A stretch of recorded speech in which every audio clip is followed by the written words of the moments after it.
Say hello to a new friend. Hey, good morning, everyone. On an old road. Take a two-lane trip of memories into mysteries unknown. Coffee with Jim. Come along January for the 22nd, ride. 2023. Jim Hinckley's We are glad to see that America. Mr. Nolan Stolz is with us this morning. Jim We're going to be talking about you, Hinckley's Mr. Nolan. America.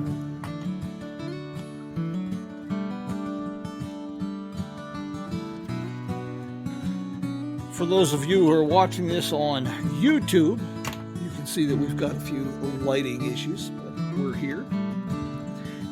Starting our day off with a little bit of music from Joe, Woody, and the boys of the Road Crew. Roadcrew66.com. Great road trip inspiring tunes, to say the very least.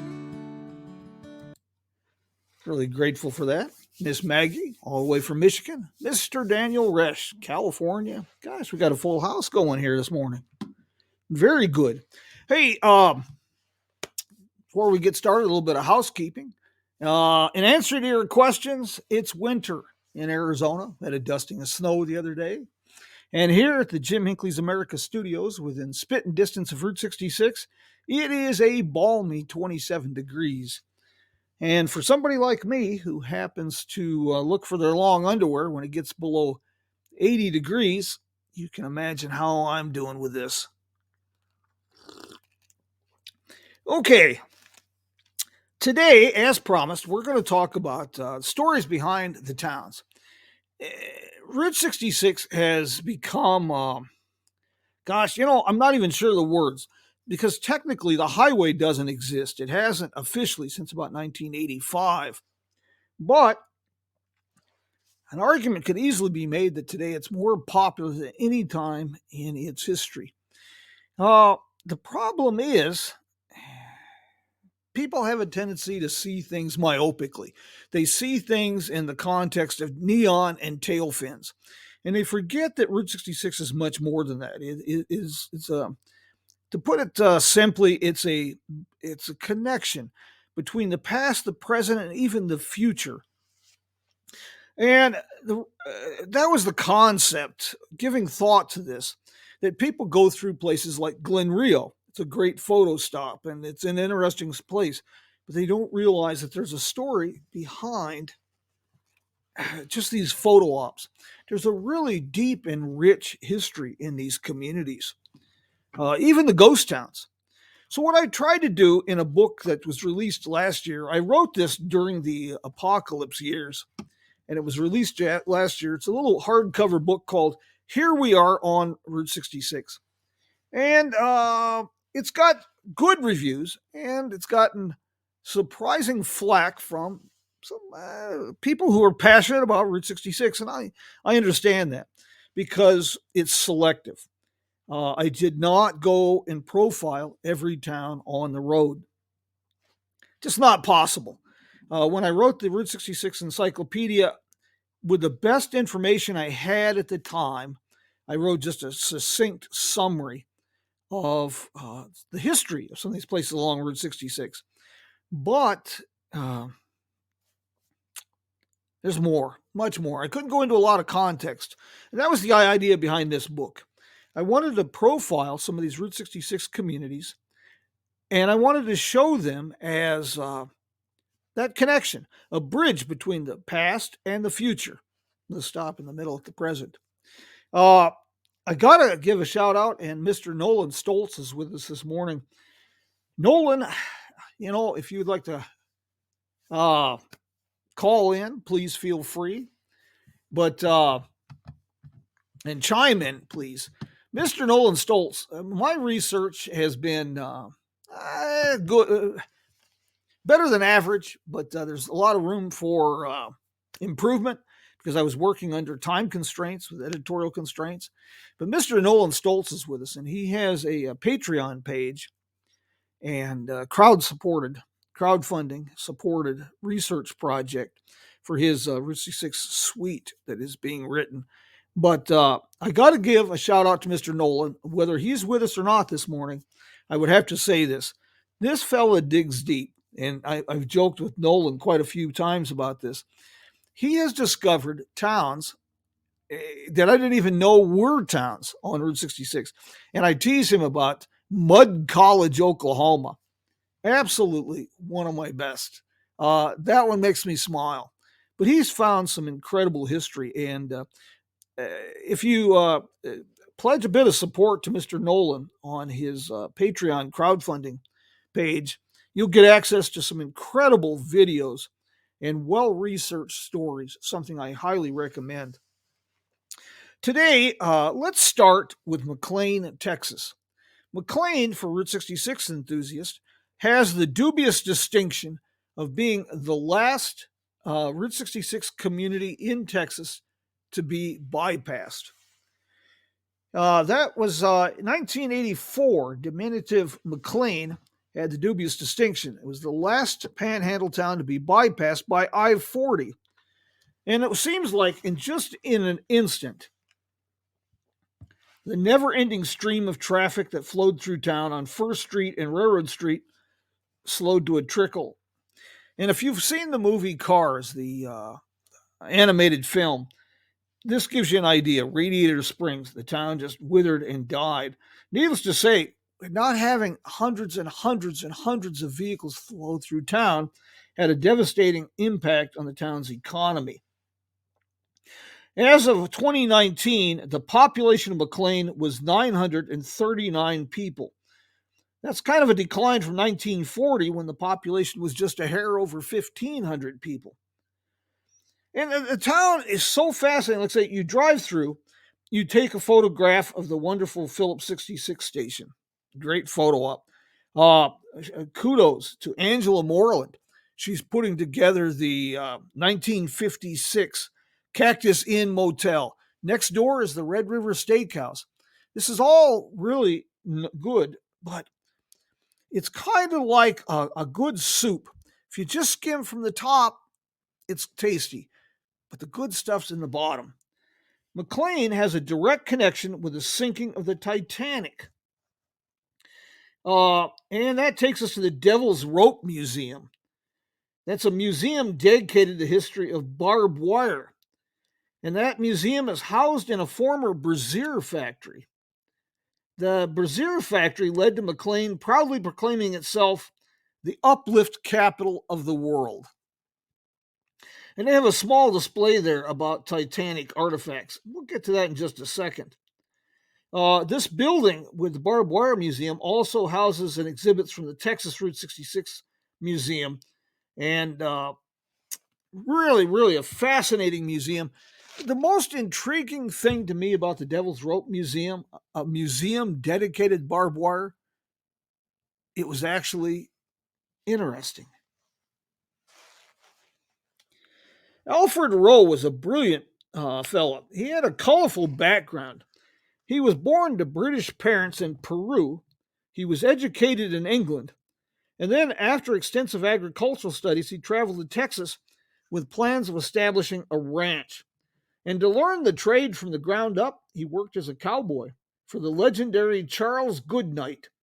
And after acquiring vast land holdings, he established the 200,000 acre RO Ranch. It was the largest ranch in the Texas Panhandle at the time, and he was partnered with his brothers, Vincent and Bernard. After the Choctaw, Oklahoma, and Texas Railroad established a switchyard and section house with a well, Roe donated adjoining lands that were officially plotted as a town site on December 3rd, 1902. The town was named in honor of William Pinckney McLean, a hero of the War of Texas Independence and the state's first railroad commissioner. In 1901, Roe married Constance Ethel Kingsley, a cousin of the British author Charles Kingsley. In 1910, he moved his family to England and left Jack Hall to manage the ranch, keep its records. Roe often returned twice a year to visit the ranch and to take care of related business. In April 1912, Roe booked passage on the maiden voyage of, you guessed it, the Titanic. His body was recovered by the cable ship Mackay Bennett, transported back to England and interred in Liverpool. The Rowe family ran the ranch until 1917, and it was sold to W.J. Lewis. Rowe and Kingsley Streets in McLean are tangible links to the family's association with the town. And the old Rowe Cemetery, located south of McLean in the former town of Rowe, is another link to their association with the Panhandle. By 1910, McLean was a thriving community. The business district included 3 general mercantile stores, a bank, a newspaper, several blacksmith shops, livery stables. The economy was diversified with petroleum related businesses and a service industry that met the needs of travelers on the Ozark Trails Highway that connected St. Louis, Missouri with Las Vegas, New Mexico.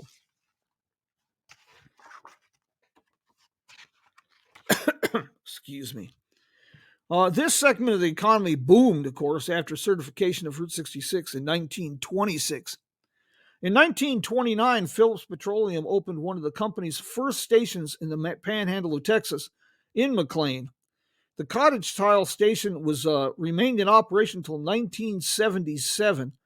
Renovation of the station's exterior to its original appearance has made it a favored photo stop for Route 66 travelers. I got a great sunset picture from there in our trip in October. I'll get that up and share it with you on our website. In September of 1942, construction of the McLean Permanent Alien Internment Camp east of town commenced. This POW camp for German troops captured during battles in North Africa remained operational through July 1945.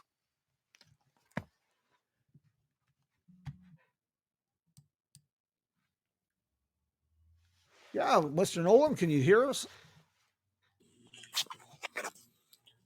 Well, there you are, Nolan.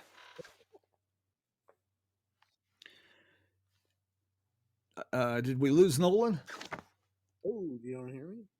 Yes, I can hear you, Mr. Nolan. How are you doing today? Oh, half awake. Half awake. It's better than not awake. Thank you for calling in. Can everybody hear Nolan okay? Very good. Hey, Mr. Nolan, I'm so glad you're with us today because we're talking about these obscure places like McLean, Texas, Glen Rio, Texas, but you have really gone above and beyond. And I tell you, your posts always intrigue me. Your level of research between you and Blue Miller, Mm-hmm. but your videos. And I know I've talked a lot and teased you a bit about Mud College, but man, you just got to love places like that. Well, the McLean, not the Devil's Rope Museum, but the other museum in town, they have a lot of nice old pictures. And I discovered that McLean had a band in I think it was 1929 they formed, maybe even 1926 or 7. So pretty early, the town had a band.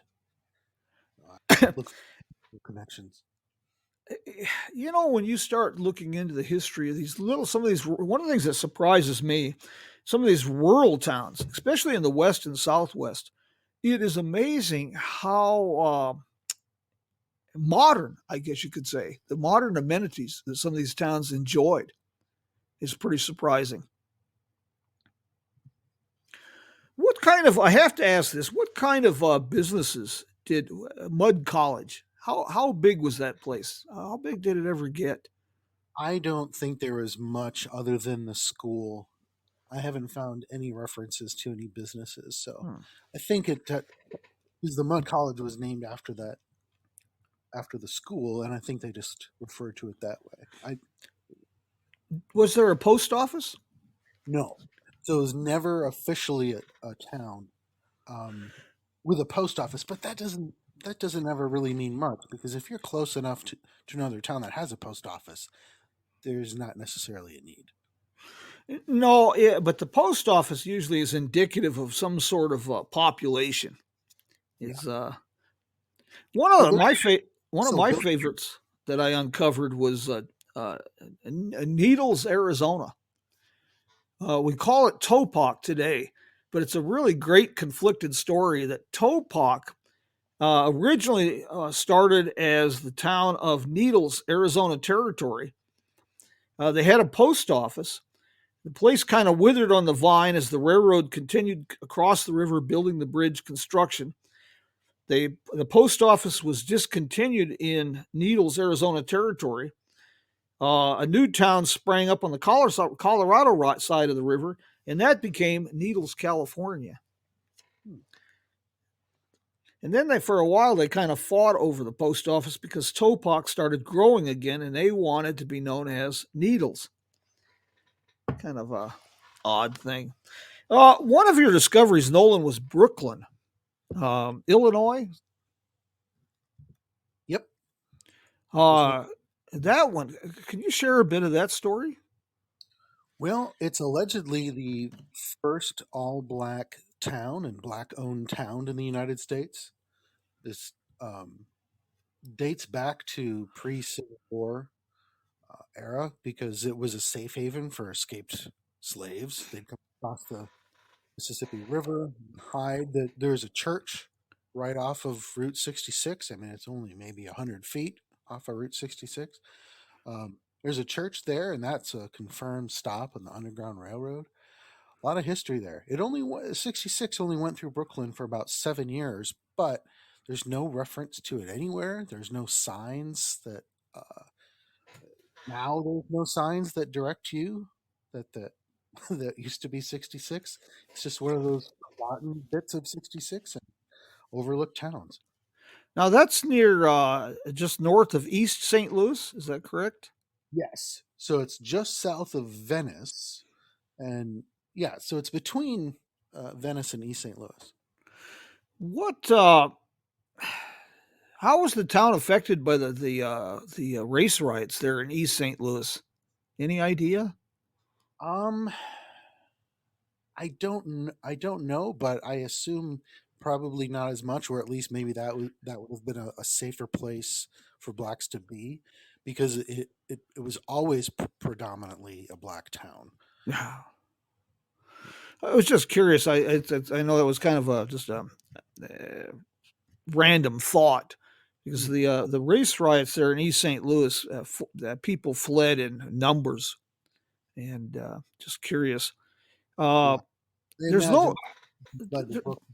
There's always and there still are many churches there. I mean, there's only about 900 people that live there, and there are several churches. I couldn't even count them. hmm. Well, what do you have a favorite place that you've located or found? You were sharing one from New Mexico recently that kind of intrigued me. Yeah, Doretta, New Mexico. Yes. Yeah, that's boy, that's a place where the folks that live there now didn't even know it was called Doretta. It's just one of those places that it loses its identity because, well, the post office closed, and then the mail goes to another town, Serafina, and everyone just refers to it as Serafina. But when 66 came through, it was known as Doretta.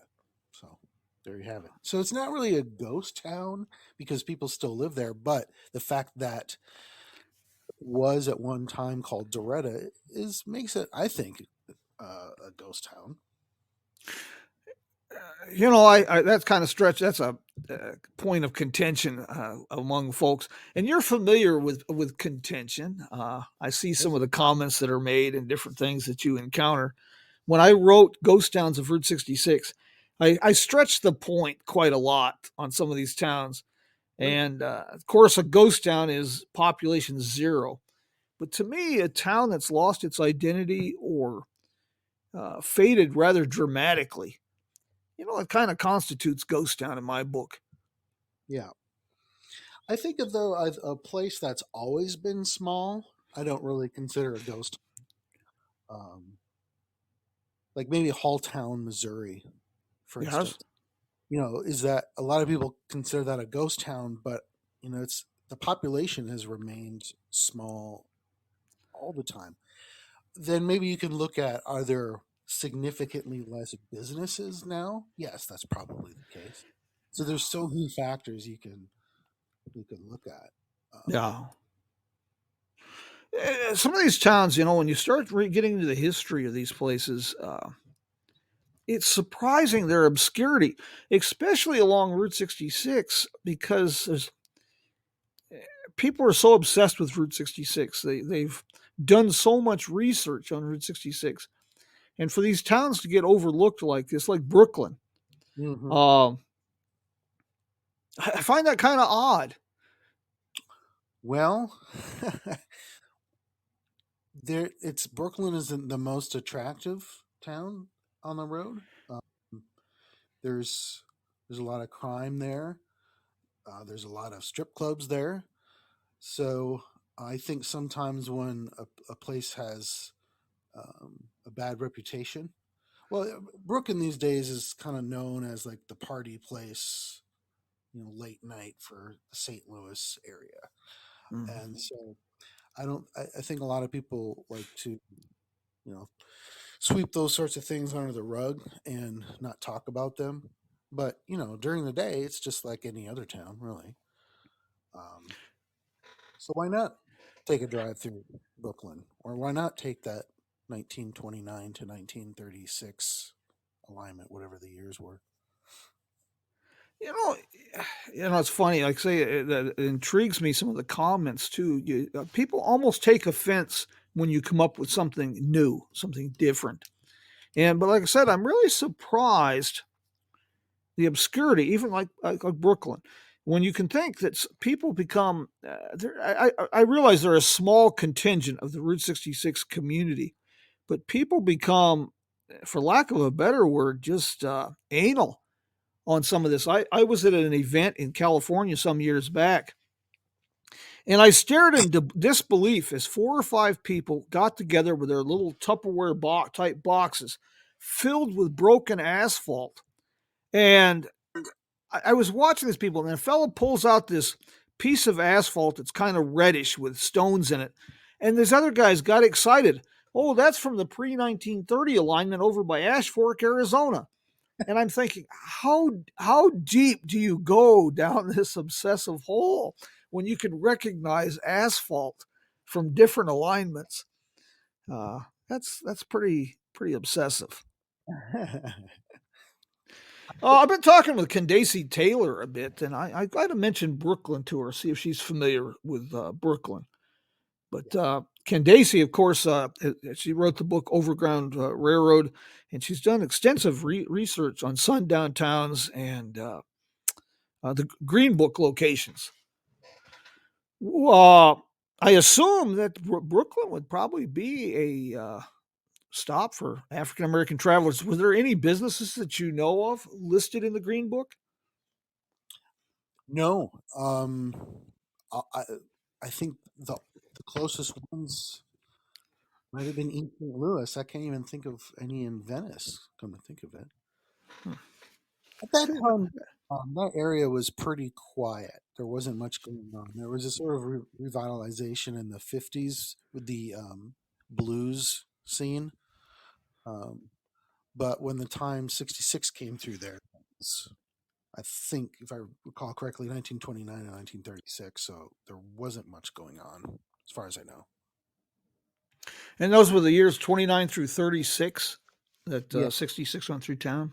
Yeah. yeah. So what it was is that it used to go for the first few years over McKinley Bridge out of Venice, rerouted to go south down to East St. Louis, and then across the bridge there.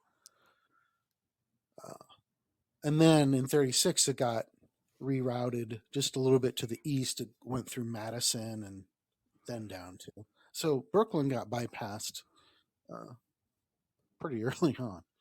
Ah. Some of those towns. The one, let's see, there's the one in Oklahoma was one of the first to be bypassed. Gosh, name escapes me. Oh, Depew. Depew. That is an absolutely fascinating little town with a surprisingly colorful and violent history. Oh, Yeah, I don't know if you've ever wandered around Depew very much. yeah. I didn't It's know about the violent history. Yeah, there was a couple good. A couple of bank robberies that were pretty interesting there.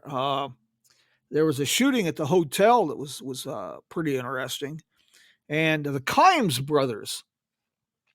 They're kind of overlooked a bit, but they were some really, really ruthless Depression era gangsters, and they robbed the bank there in Depew and shot and killed a couple people. And for such a small town, it's really surprising. There's some great landmarks. That beautiful old gas station in Depew. I don't know if you have you seen that. Oh, on the west side, I think, southwest. When you take the highway originally came in kind of a U shape, came Hmm. into town through town and down the other side of the hill.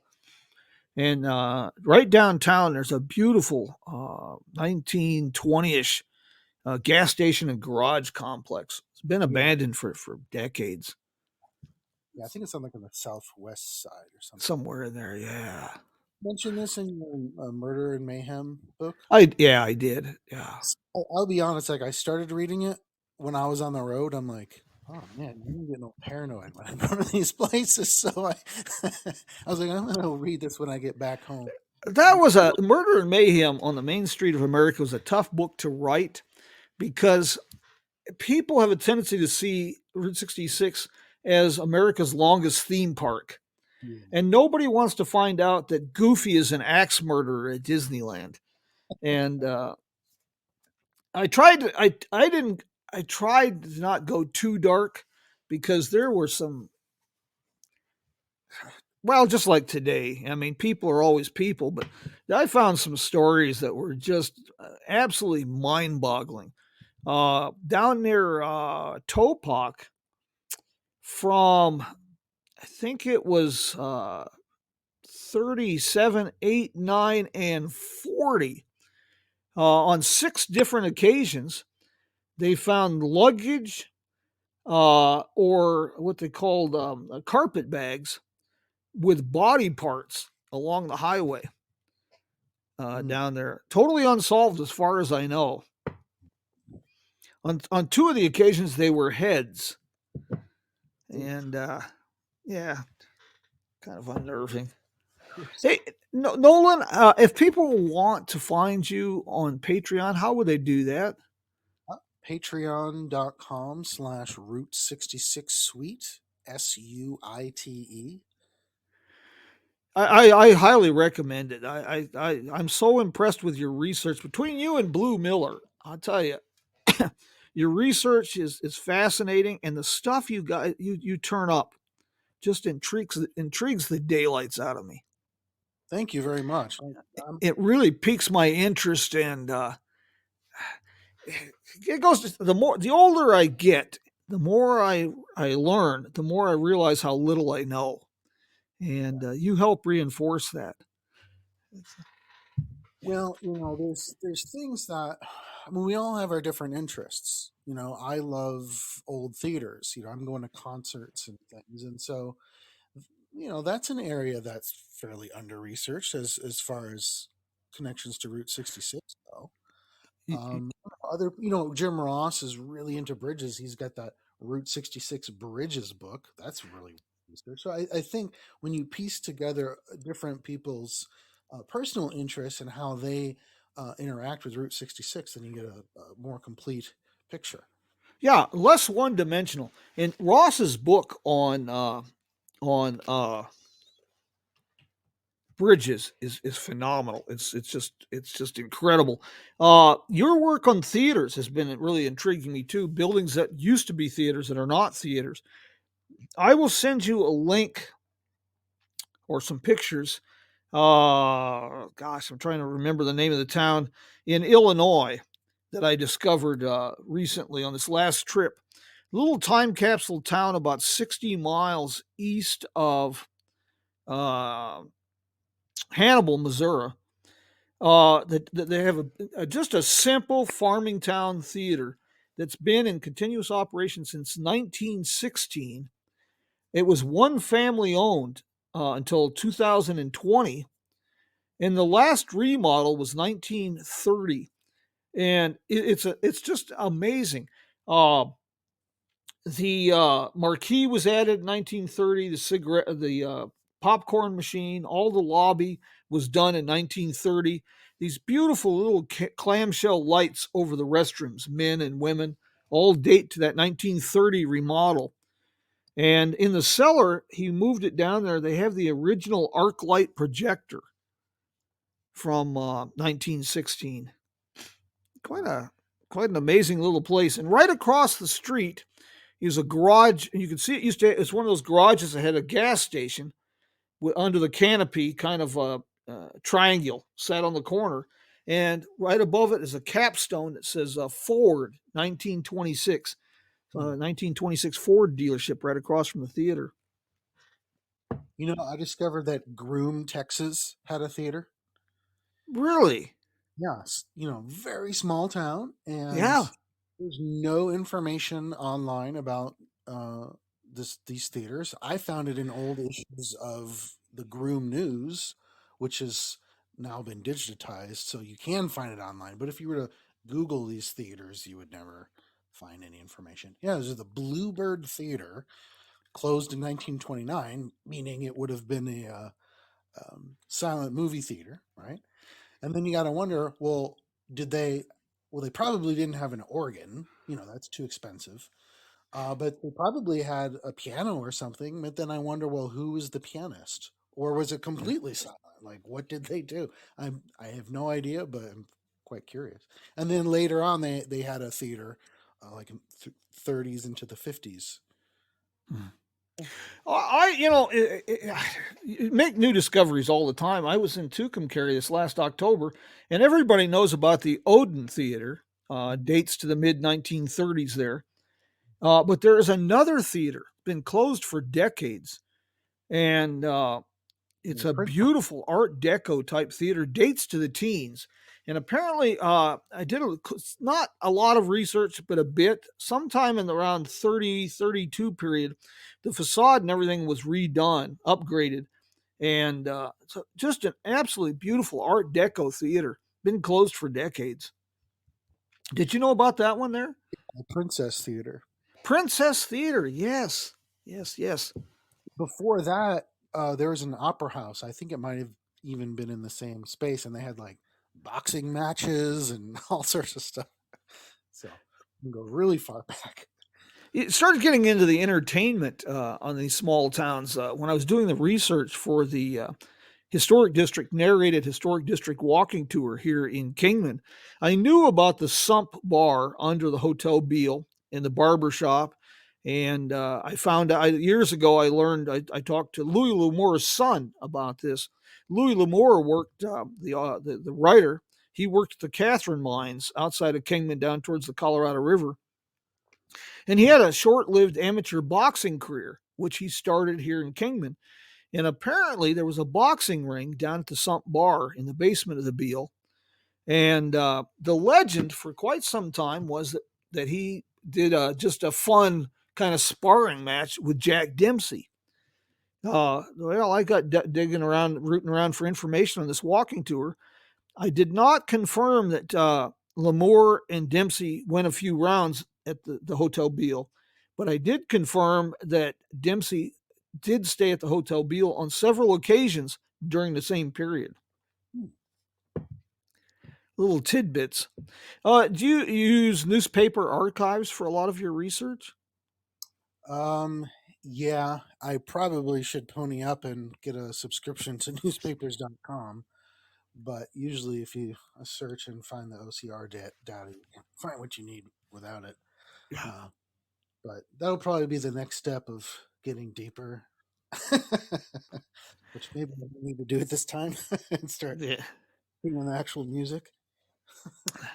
Well, we're excited about your suite. We have Danny Resch with us here online with us this morning, and Danny has, uh, boy, I tell you, he has got quite a skill set with organ, piano, and I think he'd find your research quite fascinating, as well as the suite that you're creating. Nolan, I really appreciate chiming in this morning. And when's your next Route 66 adventure? Um, Probably. officially May 15th. That's because when my contract for the year ends, but I might start a little bit early. Yeah. Anyway, Well, I hope our paths cross again this year. I always enjoy our visits, and got some new places to share with you. Speaking of the Princess Theater, I should give a shout out to our one of our sponsors is the city of Tucumcari, and it's a great town. Visit Tucumcari NM is their website, and there again, don't be myopic. Route 66 in Tucumcari, it's interesting. It's great motels, the Roadrunner Lodge, wonderful neon. But take some time to wander down into the old part of Tucumcari. I don't think you'll regret it. And it's great to park down at the depot and walk around. There's some really fascinating things down there to discover, like the Princess Theater. Do you ever? One last question, Nolan. Do you ever get a chance, opportunity to get into some of these old theaters, or that's been closed? the Odeon actually gave me a little tour. They heard I was coming into town, and they opened it up and brought Connie and Ron Warnick, and they uh, got brought Rob and Don from the Blue Swallow, and we all kind of hung out. And then they turned on the neon. So yeah, I got a nice little tour before uh, before it was open. They weren't finished with the renovations. It was pretty awesome. But I mean, we were talking about this about what would a Route 66 traveler come there. Of course they would. Where would they stay? What along Route 66 has existed in 1926? Well, they probably stayed in the downtown area, right? And what are they going to do for entertainment? Where are they going to get their news? Probably at the theater, right? Yeah. So these are definitely Route 66. What's the word I'm attractions, but they're not on Route 66 because, of course, Well, travelers don't just stay on the road. It's not curb to curb. well, this is one thing I'm really glad that your research. This is something I've always tried to do with all my presentations and books, is add depth and context because we get so. I worry sometimes communities and travelers. I shouldn't say worry about it, but they cheapen their adventure by getting so myopic, so narrow minded, they can look down a beer bottle with both eyes. They just see Route 66, they see neon, tail fins, and that's it. And there's so much more to this. I've been talking with a fellow, and I did a bit of research on this on vintage car dealerships along Route 66. And there's one in Pasadena on Colorado Boulevard that is just absolutely a masterpiece. Packard automobiles, to be brief, Packard automobiles had a trademark grill shape, and there was a California Baroque style in the 1920s, blending Baroque and Spanish styling. This dealership on Colorado Boulevard, the showroom window mimicked the shape of the trademark Packard grill, but it was trimmed in this beautiful Baroque styling. And the facade of that dealership is all intact from the 1920s. And last time I was through there, it was a carpet sales store. But I know the building you're talking about. I didn't realize it was modeled after the Packard Grill. yeah, it was a Packard dealership there. It's a Howard Motor Company, I believe it was. Really, really interesting. Nolan, I sure appreciate you chiming in this morning. Thank you. And does anybody have any questions? I know we're running a little bit late today, but that's the advantage of doing what we want. Uh, we're not beholden to any networks. We can continue with Mayberry Television, or if you prefer a hee haw, Charlie Farquharson. Uh, Here we are. Do you have any questions for me or Nolan?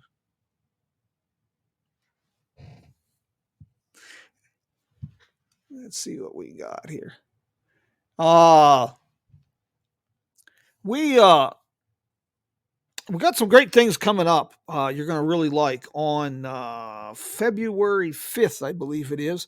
We're going to have Greg Hassman as our guest. Greg is a pun master, for one thing, so this should be entertaining. But he has a great passion for road trips, a passion for talking with fascinating and interesting people.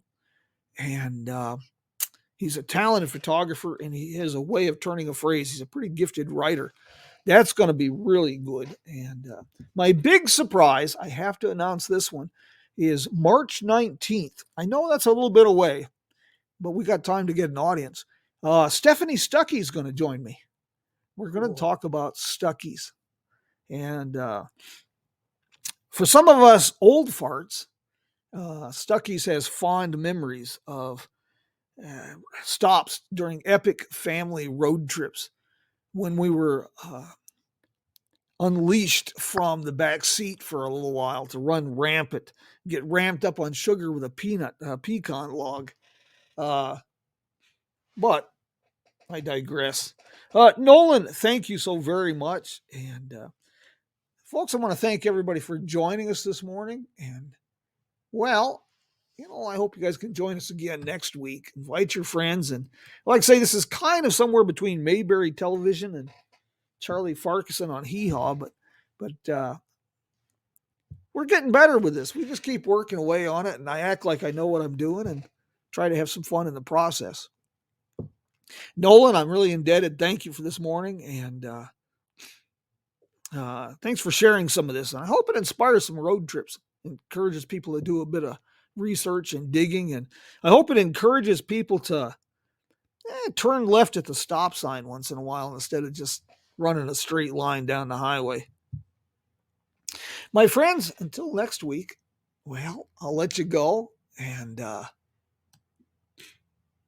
we'll see you next week. Invite your friends. And we have a player on our website for this as well as Car Talk from the Main Street of America. That's our automotive podcast. It's a recorded program. And it is posted on Friday mornings. And we talk about inspirational people like Eddie Stinson and the blind inventor of cruise control. And we talk about the auto industry, the past, the present, and the future of the auto industry. A lot of fun. So join us. Like I say, you can find us on Spotify and all the major podcast platforms. And like I say, on our website, JimHinckley'sAmerica.com. We're also sharing all kinds of events people are sending us are on the website. And we're updating our list weekly on recommended locations. Great travel planning portal. Until next week, my friends, vaya con Dios. Adios. Nolan, take care. Take care. See you in Bye-bye. May. You bet. Bye-bye.